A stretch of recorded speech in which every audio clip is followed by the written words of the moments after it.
एक है physics science classes से बात कर रहा हूँ और मैं 12th बोर्ड के सारे बच्चों के लिए, चाहे वो ICSE बोर्ड का हो, चाहे बिहार बोर्ड का हो, चाहे CBSE बोर्ड का हो, हम स्पेशल टिप्स देने जा रहे हैं।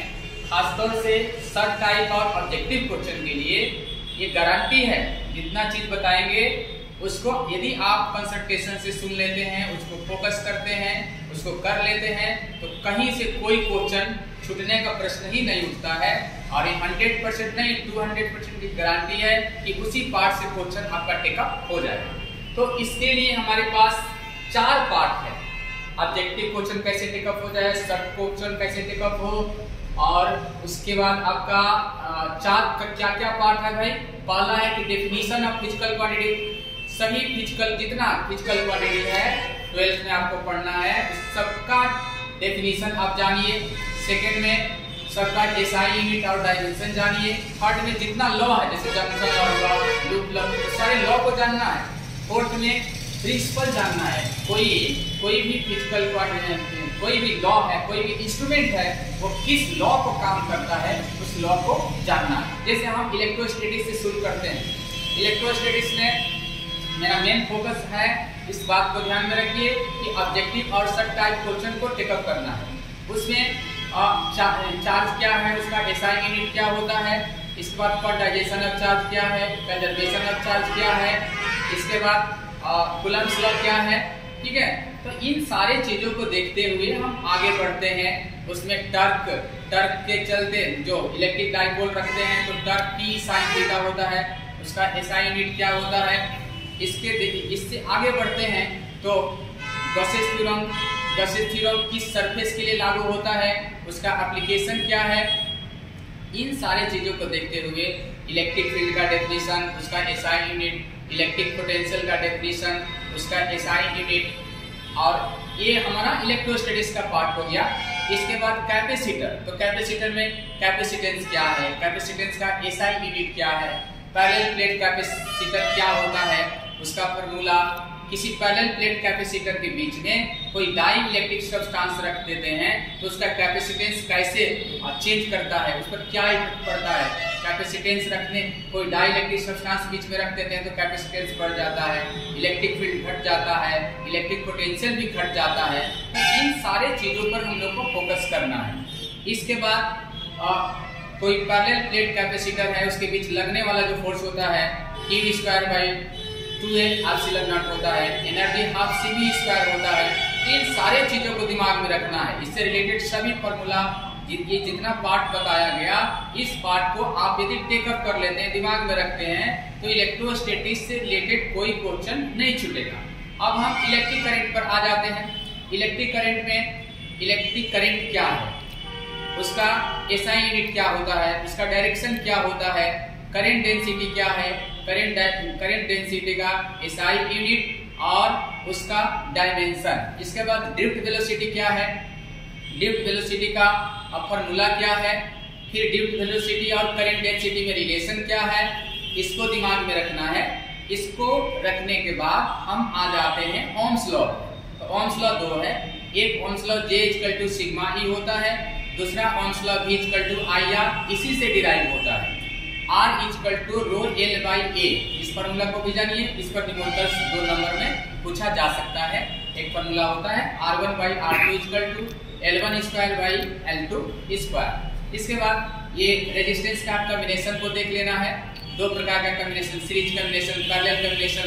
तो सीरीज कॉम्बिनेशन में होता है R = R1 + R2, पैरेलल में होता है 1/R = 1/R1 + 1/R2। इसके बाद junction law, loop law.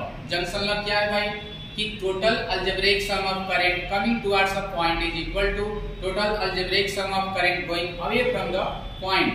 Junction law किस पर बेस्ड है, या ऑब्जेक्टिव क्वेश्चन पूछा जा सकता है, और जंक्शन लॉ का डेफिनेशन पूछेगा तो सब टाइप में आ सकता है। तो junction law conservation of charge पर बेस्ड है, कितना बार पूछ चुका है। उसके बाद loop law the total algebraic sum of potential differences in a closed loop 0 होता है। उसके बाद loop law principle of conservation of energy पर बेस्ड है। इसको जानने के बाद आइडियल बैटरी क्या होता है, नॉन आइडियल बैटरी क्या होता है, ईएमएफ क्या होता है, उसका डेफिनेशन जान लेना है। इसके बाद हम व्हीटस्टोन ब्रिज की बात कर लेते हैं। यदि व्हीटस्टोन ब्रिज बैलेंस होता है तो R1/R2 = R3/R4, इस पर भी न्यूमेरिकल्स पूछ देता है। इसके बाद पोटेंशियोमीटर का डेफिनेशन पूछ सकता है सर्ट टाइप में। एक आइडियल वोल्ट मीटर होता है जो दो पॉइंट के बीच का पोटेंशियल डिफरेंस मेजर करता है without taking any current from the circuit. तो इस तरह से इतना चीज जानने पर हमको लगता है कि ऑब्जेक्टिव और सर्ट टाइप क्वेश्चन कहीं से नहीं छूटेगा। लंप टाइप तो हम डिस्कस कर ही चुके हैं, ऑलरेडी बता चुके हैं। उसके बाद हम लोग आते हैं moving charges and magnetism. Moving charges and magnetism में कोई चार्ज रेस्ट में होता है तो इलेक्ट्रिक फील्ड डेवलप करता है, चार्ज मोशन में होता है तो इलेक्ट्रिक फील्ड और मैग्नेटिक फील्ड दोनों डेवलप करता है। उसके बाद किसी चार्ज पार्टिकल को यूनिफॉर्म मैग्नेटिक फील्ड में फेंका जाता है तो उस पर एक मैग्नेटिक फोर्स लगता है, वो force F = Q V cross D होता है। F = Q V cross D होता है। इसी फोर्स को मैग्नेटिक फोर्स कहा जाता है। यदि मैग्नेटिक फील्ड और वेलोसिटी दोनों के बीच का एंगल 90 डिग्री होता है तो सर्कुलर पाथ में मूव करता है। सर्कुलर पाथ में मूव करेगा तो उसका टाइम पीरियड क्या होगा, उसका फ्रीक्वेंसी क्या होगा, इस पर ध्यान देना है। इसके बाद हम बायट-सवार्ट लॉ की बात करते हैं। बायट-सवार्ट लॉ है, बायट-सवार्ट लॉ ये वेक्टर फॉर्म में है। dV = μ0I/dl cross r by 4 pi r3। इसका मैग्नीट्यूड फॉर्म में हो जाएगा dV = μ0I/dl sin theta by 4 pi r²। तो बायट-सवार्ट लॉ पूछेगा तो केवल आप ये इसका इक्वेशन लिख दीजिएगा, आपका सर्ट टाइप में क्वेश्चन पूछ देगा। इसके बाद बायट-सवार्ट लॉ का बहुत सारा एप्लीकेशन है, तो एप्लीकेशन लंप टाइप में आएगा, सर्ट टाइप में नहीं आएगा। इसमें सर्ट टाइप में पूछ सकता है कि एम्पियर क्या है। दो लंप पैरेलल वायर रखा गया है तो उसके आधार पर एम्पियर का डेफिनेशन, फिर दोनों वायर के बीच लगने वाला फोर्स Df/dl = μ0I और I2/2 पाई d। फार्मूला दिमाग में रखना है, उससे आपका सर्ट टाइप क्वेश्चन टेकअप हो जाएगा। इसके बाद सोलेनॉइड के चलते मैग्नेटिक फील्ड क्या होता है, तो B = μ0NI होता है। टॉरॉइड के चलते μ0NI/2 पाई r होता है। तो इससे हमारा ऑब्जेक्टिव और सर्ट टाइप क्वेश्चन टेकअप हो जाएगा। इसके बाद हम मैग्नेट और मैग्नेटिज्म की बात करते हैं। तो मैग्नेट और मैग्नेटिज्म में हम सबसे पहले इसका मैग्नेटिक प्रॉपर्टीज को देख लेते हैं। 4-5 प्रॉपर्टीज है। किसी भी मैग्नेट को हम सस्पेंड करते हैं तो वो नॉर्थ साउथ डायरेक्शन में स्टे करता है। उसके बाद किसी जो मैग्नेटिक लेंथ होता है और ज्योमेट्रिक लेंथ होता है उसका रेशियो 0.84 होता है। किसी मैग्नेट को यदि हम n पार्ट में डिवाइड करते हैं तो n north pole n south pole develop हो जाता है। उसके बाद नॉर्थ पोल और साउथ पोल पेयर में डेवलप होता है। ऐसा नहीं होगा कि केवल नॉर्थ पोल हो या केवल साउथ पोल हो। ये प्रॉपर्टीज हो गया, सर्ट टाइप में प्रॉपर्टीज पूछा जा सकता है। इसके बाद आगे हम आते हैं मैग्नेटिक मोमेंट क्या होता है, मैग्नेटिक मोमेंट का डायरेक्शन क्या होगा। तो मैग्नेटिक मोमेंट जो होता है m = m × 12।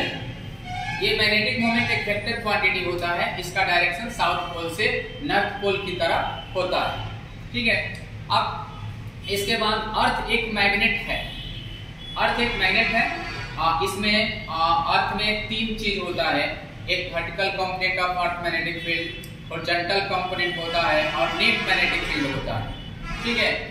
इसके बाद हम आ जाते हैं मैग्नेटिक सबस्टेंस पर, है ना। तो मैग्नेटिक सबस्टेंस में सबसे पहले इंटेंसिटी ऑफ मैग्नेटाइजेशन I क्या होता है, magnetic moment per unit volume. m जो है मैग्नेटिक मोमेंट है, मैग्नेटिक मोमेंट है और v वॉल्यूम है, v जो है वो वॉल्यूम है। और इसका SI यूनिट जानिए और ये फार्मूला दिमाग में रखना है। इसके बाद ससेप्टिबिलिटी क्या होता है, ससेप्टिबिलिटी जो होता है I/H होता है। ये फार्मूला का जानना है, ये नेचर को रिप्रेजेंट करता है। इसके बाद पूरे मैग्नेटिक सब्सटेंस को हम 3 पार्ट में डिवाइड करते हैं। पहला डायमैग्नेटिक सब्सटेंस जैसे कॉपर हो गया, सिलिकॉन हो गया, हाइड्रोजन हो गया, एंटीमनी हो गया, ये सब डायमैग्नेटिक सब्सटेंस होता है। दूसरा होता है पैरामैग्नेटिक सब्सटेंस। पैरामैग्नेटिक सब्सटेंस जैसे एल्युमिनियम हो गया, एल्युमिनियम, सोडियम, क्रोमियम, प्लैटिनम, ये सब पैरामैग्नेटिक सब्सटेंस हो गया। ऑब्जेक्टिव क्वेश्चन इससे निश्चित रूप से एक पूछ ही देता है। इस बार फेरोमैग्नेटिक सब्सटेंस, फेरोमैग्नेटिक सब्सटेंस में आयरन ग्रुप हो जाता है, आयरन, निकेल, कोबाल्ट, ये सब फेरोमैग्नेटिक सब्सटेंस हो गया। तो इस तरह से इस चैप्टर से रिलेटेड इस पॉइंट को यदि फोकस किया जाए तो मुझे नहीं लगता कि कोई ऑब्जेक्टिव क्वेश्चन आपका छूटेगा। इसके बाद हम आ जाते हैं इलेक्ट्रोमैग्नेटिक इंडक्शन। इलेक्ट्रोमैग्नेटिक इंडक्शन में फैराडे लॉ पूछ सकता है। सब टाइप में फैराडे लॉ क्या है? The rate of change of magnetic flux is equal to induced EMF. Magnetic flux क्या होता है भाई? तो डॉट प्रोडक्ट होता है मैग्नेटिक फील्ड और एरिया वेक्टर का। Phi M equal to BS cos theta होता है। मैग्नेटिक फ्लक्स का एसआई यूनिट वेबर होता है। इसके बाद ओरिजिन ऑफ इंड्यूस्ड ईएमएफ, तीन ओरिजिन है, मैग्नेटिक फील्ड को चेंज करके, एरिया वेक्टर को चेंज करके, और दोनों मैग्नेटिक फील्ड और एरिया वेक्टर को चेंज करके हम इंड्यूस्ड ईएमएफ प्राप्त कर सकते हैं। इसके बाद हमारा होता है मोशनल ईएमएफ। मोशनल ईएमएफ जो होता है वो उसका सब टाइप में पूछ सकता है। फार्मूला उसका है E इक्वल टू VBL। इसके बाद रोटेशन के चलते जो मोशनल ईएमएफ होता है आप B ओमेगा L स्क्वायर होता है।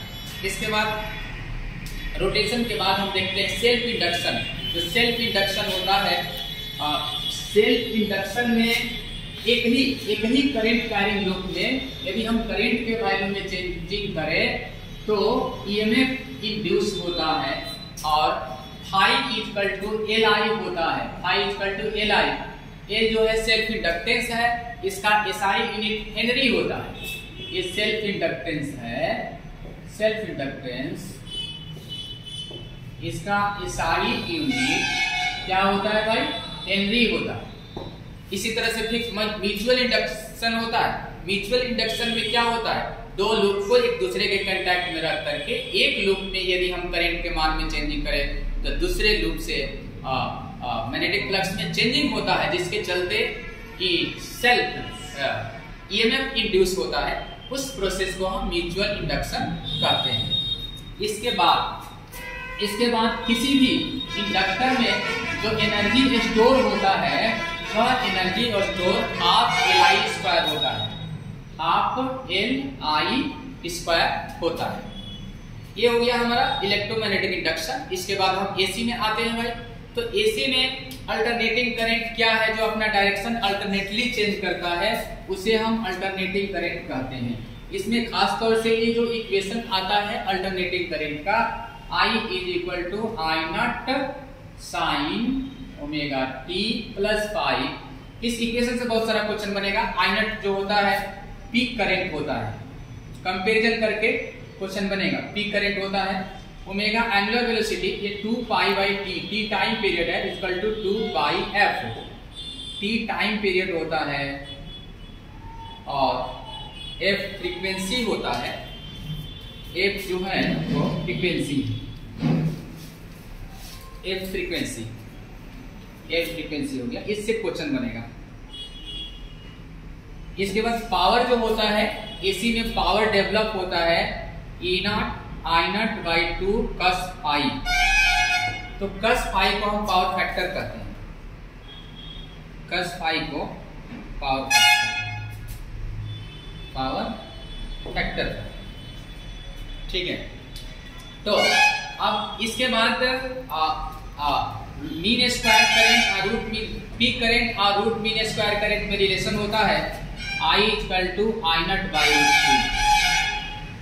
I equal to I naught by root 2। I naught peak current है, I RMS है, रूट मीन स्क्वायर करंट। इस रिलेशन से भी क्वेश्चन हमारा पूछ देता है। इसके बाद हम डिफरेंट एसी सर्किट की बात कर लेते हैं। उसमें सबसे पहले प्योरली रेजिस्टिव सर्किट होता है। प्योरली रेजिस्टिव सर्किट में जो पावर डेवलप होता है वो E naught I naught by 2 cos 0, और cos 0 का वैल्यू 1 यानी E naught I naught by 2 होता है। इसके बाद purely capacitive circuit, purely capacitive circuit में पावर डेवलप 0 होता है, क्योंकि फाई जो होता है फेज डिफरेंस होता है करंट और एसी वोल्टेज के बीच का, तो फेज डिफरेंस का वैल्यू π/2 और cos π/2 0 होता है। इसलिए प्योरली कैपेसिटिव सर्किट के केस में पावर डेवलप 0 होता है। उसके बाद प्योरली कैपेसिटिव सर्किट में करंट लीड करता है एसी वोल्टेज से π/2 एंगल से, जबकि प्योरली इंडक्टिव सर्किट के केस में जो पावर डेवलप होता है वो भी 0 होता है, और क्योंकि यहाँ भी फाई का वैल्यू π/2 होता है। लेकिन प्योरली इंडक्टिव सर्किट के केस में करंट जो है एसी वोल्टेज से π/2 एंगल से पिछड़ जाता है। ठीक है, उसके बाद सर्ट टाइप में क्वेश्चन पूछ सकता है कि जो कैपेसिटर होता है एसी को अलाउ करता है लेकिन डीसी को अलाउ क्यों नहीं करता है? क्योंकि डीसी के केस में ओमेगा जो होता है 0 होता है, इसलिए हमारा XC बराबर 1/ओमेगा C इंफिनिटी हो जाएगा, जिसके कारण जो कैपेसिटर होता है वह एसी को अलाउ करेगा लेकिन डीसी को अलाउ नहीं करता है। फिर एलआर सर्किट और सीआर सर्किट। एलआर सर्किट का जो इम्पीडेंस क्या है भाई? इम्पीडेंस जो होता है ना, नेट रेजिस्टेंस होता है। इम्पीडेंस, नेट रेजिस्टेंस को इम्पीडेंस कहते हैं। तो सीआर सर्किट के केस में, सीआर सर्किट में इम्पीडेंस हमारा √1/ओमेगा² प्लस R² होता है। और एलआर सर्किट के केस में, एलआर सर्किट के केस में इम्पीडेंस, एलआर सर्किट इस केस में जो इम्पीडेंस यानी नेट रेजिस्टेंस √ओमेगा² प्लस R² होता है। उसके बाद एलसीआर सर्किट होता है। एलसीआर सर्किट में जो इम्पीडेंस होगा यानी नेट रेजिस्टेंस, इम्पीडेंस का मतलब नेट रेजिस्टेंस जो होगा Z √1/ओमेगा C minus omega L का होल स्क्वायर प्लस R² होता है। इस केस में रेजोनेंस फ्रीक्वेंसी ओमेगा R होता है 1/√CL। तो रेजोनेंस के केस में जो रिएक्टेंस है 1/ओमेगा C माइनस ओमेगा L, इसका वैल्यू 0 हो जाता है। ठीक है, इसके बाद एलसी ऑसिलेशन होता है। एलसी ऑसिलेशन के भी केस में ओमेगा = 1/√CL होता है। फिर हम ट्रांसफार्मर की बात कर लेते हैं। ट्रांसफार्मर में step up transformer, step down transformer होता है। तो स्टेप अप ट्रांसफार्मर के केस में N2 > N1 होता है, जबकि स्टेप डाउन ट्रांसफार्मर के केस में N2 > N1 हो जाता है। ये हमारा ऑल अबाउट करंट हो गया। अब हम आते हैं ऑप्टिक्स की बात कर लेते हैं। तो ऑप्टिक्स में हमारा मेन जो क्वेश्चन होगा, हम मिरर फार्मूला से ही शुरू करते हैं। उसका डेरिवेशन नहीं आएगा, लेकिन मिरर फार्मूला पर न्यूमेरिकल्स पूछा जा सकता है। वो ये फार्मूला है mirror formula. Mirror formula 1/u plus 1/v = 1/f। u जो होता है ऑब्जेक्ट डिस्टेंस होता है, v इमेज डिस्टेंस और ये फोकल लेंथ है। इसमें साइन कन्वेंशन जानना बहुत जरूरी है। बच्चों को साइन कन्वेंशन के बारे में पता नहीं है और उसी से क्वेश्चन बनता है। तो 4 पॉइंट है, उससे आपका साइन कन्वेंशन का जो भी कंफ्यूजन है वो क्लियर हो जाता है। पहला पॉइंट है कि ऑल डिस्टेंसेस, सारी दूरियां measured in direction of light are taken as positive. Light के दिशा में जो भी दूरी हम मेजर करते हैं, मापते हैं, उसको पॉजिटिव लेते हैं, जबकि लाइट के अपोजिट डायरेक्शन में, second point, all distances measured in opposite direction of light are taken as negative. Light के अपोजिट डायरेक्शन में जो भी डिस्टेंस लेते हैं उसको हम निगेटिव लेते हैं। इसके बाद जो थर्ड पॉइंट है, फोकल लेंथ किसका, कनकेव लेंस और कनकेव मिरर का फोकल लेंथ निगेटिव होता है। फोर्थ पॉइंट, कन्वेक्स मिरर और कन्वेक्स लेंस का फोकल लेंथ पॉजिटिव होता है। तो इससे ये यदि चारों कंसेप्ट हम जान लेते हैं तो मिरर पर बेस्ड जो हमारा क्वेश्चन है सॉल्व हो जाएगा। इसके बाद हम रिफ्रैक्शन की बात करते हैं। रिफ्रैक्शन क्या है? एक मीडियम से दूसरे, जहां मीडियम चेंज होता है वही रिफ्रैक्शन होता है। Due to change in medium, light changes its path due to change in medium, refraction हो गया। इसमें स्नेल्स लॉ पर क्वेश्चन रहेगा आपका। स्नेल्स लॉ क्या है? sin I by sin R = μ2 by μ1 = c1 by c2। sin I by sin R = μ2 by μ1 = c1 by c2। इसके बाद इसमें आता है critical angle.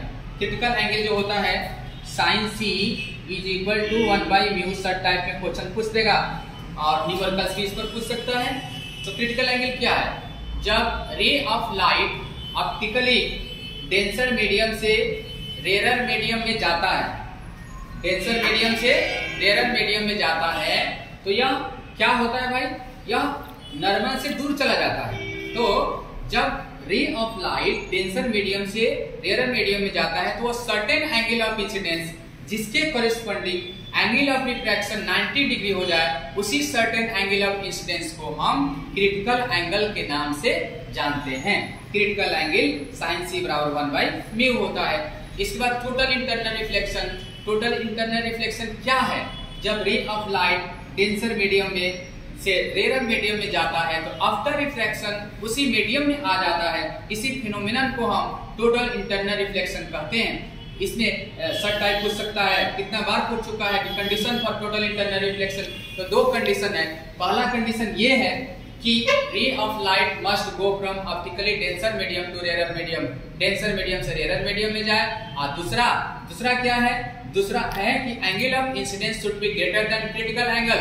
Angle of incidence critical angle से बड़ा होना चाहिए।